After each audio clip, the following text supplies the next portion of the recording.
Okay, so I've got my resin,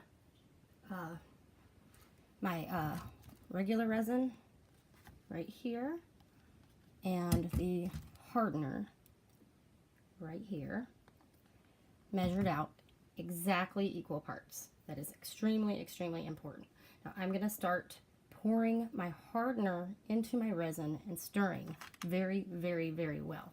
Oh, and one thing I forgot to tell you, if you want to ink the sides of your coasters, I use a black Sharpie oil pen, and it works great. I don't recommend blacking it out with a regular Sharpie because those are also alcohol based and it will react to the sides of your ink. So that's why I use the Sharpie oil pen. Now I'm going to begin mixing, and you have to do a two-part process with this mix. So just bear with me. Hopefully I can keep this all on the camera. So you pour your hardener into your resin, and you want to scrape all the sides and make sure you get every little bit that you can. Every little bit. And you want to mix them together.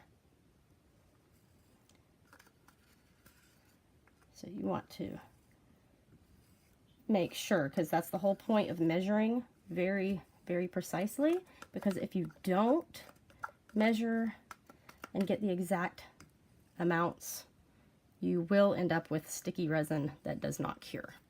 So I got the majority of it, so we're going to start stirring. It will begin to heat up a little bit. You want to stir for 2 minutes or so.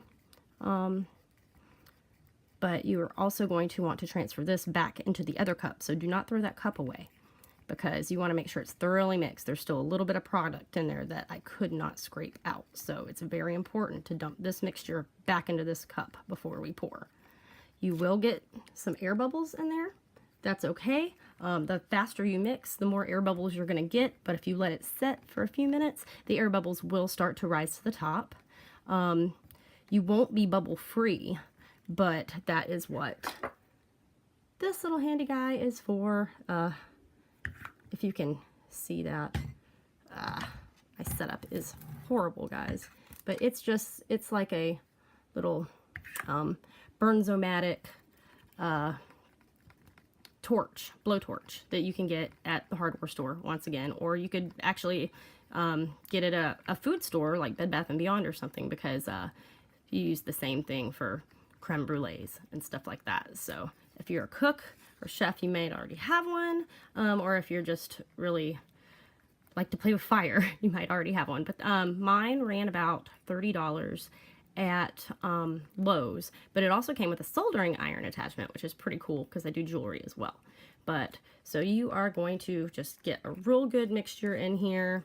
This looks pretty good for now. It hasn't quite been 2 minutes, but we're still going to stir in the next cup. So we want to put all of this back into the cup that the hardener was in and scrape, scrape, scrape once again, getting all of the material into the same cup.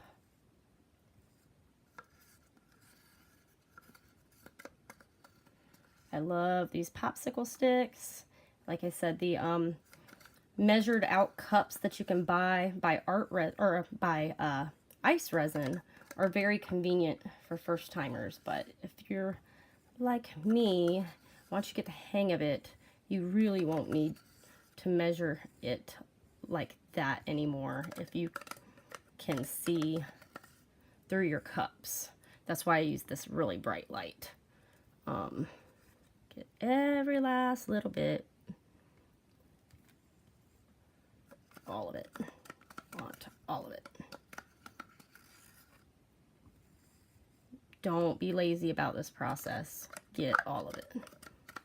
Otherwise, you will have an inconsistent mix, and then your coasters might end up tacky. All right, now I'm going to throw this one in the trash because I don't need it anymore. All right, and we just stir some more. Make sure you scrape those sides, because if there's any in the bottom or on the sides that was not mixed very well, once again, you'll have sticky spots. So it looks real good, nice mix now. We definitely have some bubbles.